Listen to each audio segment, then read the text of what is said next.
Salam sejahtera bagi kita semua. Shalom, Om Swastiastu, Namo Buddhaya, salam kebajikan. Rekan-rekan mahasiswa yang berbahagia, kita bertemu lagi dalam program bantuan pembelajaran daring kolaboratif yang merupakan kerjasama dari Universitas Bina Sarana Informatika sebagai perguruan tinggi pengusul dan Universitas Teknologi Mataram sebagai perguruan tinggi mitra. Program bantuan pembelajaran daring kolaboratif ini merupakan bantuan dari Direktorat Jenderal Pembelajaran dan Kemahasiswaan, Direktorat Jenderal Pendidikan Tinggi, Riset dan Teknologi, Kementerian Pendidikan dan Kebudayaan, Riset dan Teknologi. Kali ini kita akan membahas materi penilaian aspek keuangan dalam studi kelayakan bisnis. Aspek keuangan merupakan aspek yang digunakan untuk menilai keuangan perusahaan secara keseluruhan. Dalam studi kelayakan bisnis, aspek keuangan bertujuan untuk mengetahui perkiraan pendanaan dan aliran kas proyek atau bisnis, sehingga dapat diketahui layak atau tidaknya rencana bisnis yang dimaksud. Aspek keuangan meliputi yang pertama, sumber-sumber dana yang akan diperoleh. Yang kedua, kebutuhan biaya investasi.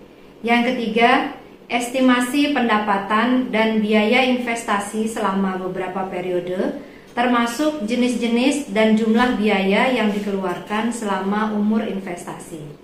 Yang keempat, proyeksi neraca dan laporan laba atau rugi untuk beberapa periode ke depan. Yang kelima, kriteria penilaian investasi. Dan yang keenam, rasio keuntungan yang digunakan untuk menilai kemampuan perusahaan. Adapun sumber-sumber dana yang dapat digunakan ada dua. Yang pertama yaitu yang berasal dari modal asing, yang kedua berasal dari modal sendiri. Untuk modal asing itu berasal dari beberapa sumber. Yang pertama bisa berasal dari pinjaman dari dunia perbankan. Yang kedua, pinjaman dari lembaga keuangan seperti Ventura, asuransi, leasing, dana pensiun, atau lembaga keuangan lainnya, serta pinjaman dari perusahaan non-bank. Sementara untuk modal sendiri bisa menggunakan setoran dari pemegang saham, atau dari cadangan dana laba, atau dari laba yang belum dibagi. Selanjutnya, biaya kebutuhan investasi. Ada beberapa jenis biaya untuk kebutuhan investasi. Yang pertama adalah biaya pra-investasi, yang merupakan biaya pembuatan studi, kemudian biaya pengurusan izin-izin. Untuk yang kedua, ada biaya pembelian aktiva tetap, seperti misalnya membeli aktiva tetap berwujud seperti tanah, mesin, bangunan, peralatan, inventaris kantor, dan aktiva berwujud lainnya. Serta untuk membeli aktiva tetap yang tidak berwujud seperti goodwill, hak cipta, dan lisensi. Kemudian biaya kebutuhan investasi yang ketiga adalah biaya operasional seperti upah dan gaji, biaya listrik, biaya telepon, air, biaya pemeliharaan, biaya pajak, premi asuransi, biaya pemasaran, dan biaya-biaya lainnya. Selanjutnya kita akan membahas mengenai arus kas atau cash flow. Jenis-jenis arus kas yang berkaitan dengan suatu usaha. Yang pertama ada inisial cash flow atau kas awal. Yang kedua operasional cash flow atau kas yang diterima dan dikeluarkan pada saat operasi usaha. Dan yang ketiga ada terminal cash flow atau kas yang diterima pada saat usaha berakhir. Berikutnya kriteria penilaian investasi. Kriteria yang dapat digunakan sebagai penentu kelayakan suatu usaha. Yang pertama ada payback period atau PP. Yang kedua ada average rate of return atau ARR. Yang ketiga ada net present value atau NPV. Yang keempat ada internal rate of return atau IRR. Yang kelima ada profitability index atau PI. Dan yang keenam, berbagai rasio keuangan seperti rasio likuiditas, rasio solvabilitas, rasio aktivitas, dan rasio profitabilitas. Selanjutnya, margin keuntungan, ROA dan ROE. Margin sama dengan laba bersih dibagi dengan penjualan. Sementara untuk rumus ROA, laba bersih dibagi dengan total aset. Untuk ROE, rumusnya laba bersih dibagi dengan total modal sendiri. Berikut ini adalah grafik dari fixed cost dibandingkan dengan variable cost. Di layar adik-adik bisa melihat ada garis variable cost, kemudian ada garis fixed cost, dan ada jumlah unit.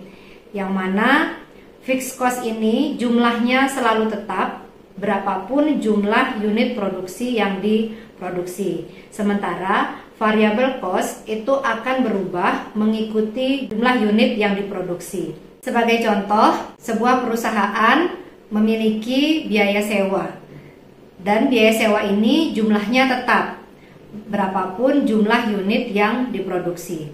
Sedangkan jumlah biaya listrik yang harus dibayarkan itu akan berubah mengikuti jumlah unit barang yang akan diproduksi. Berikutnya adalah grafik break even point. Di sini kita melihat ada garis merah yaitu garis sales, ada garis diagonal yang berwarna hitam yang merupakan total cost. Kemudian di bawahnya ada jumlah unit. Ketika penjualan berada di atas titik pertemuan antara sales dengan total cost, di situ dinyatakan sebagai profit. Kemudian jika nilainya di bawah titik pertemuan antara sales dengan total cost, maka dikatakan merugi atau loss. Sementara titik pertemuan antara penjualan dengan total cost dinamakan sebagai titik BEP atau break even point. Berikutnya adalah analisis usaha. BEP harga produksi sama dengan total biaya dibagi volume produksi. Kemudian untuk BEP volume produksi sama dengan total biaya dibagi harga.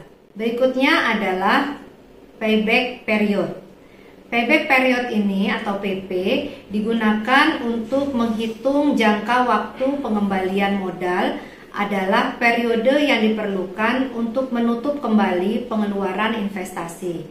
Rumus payback period yaitu nilai investasi dibagi kas masuk bersih dikali 1 tahun.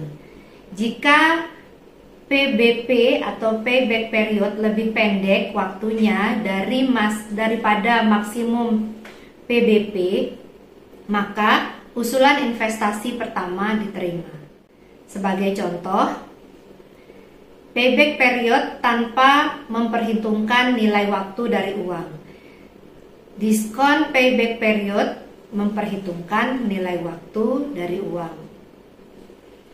Sebagai contoh, sebuah proyek membutuhkan investasi sebesar 100 juta rupiah dengan net cash flow-nya selama 5 tahun berturut-turut adalah tahun pertama 20 juta rupiah, tahun kedua 30 juta rupiah, net cash flow tahun ketiga 40 juta rupiah, net cash flow tahun keempat 30 juta rupiah, dan net cash flow tahun kelima 30 juta rupiah. Hitung payback period dan discounted payback period dengan tingkat diskonto 18%. Ini untuk payback period without time value of money.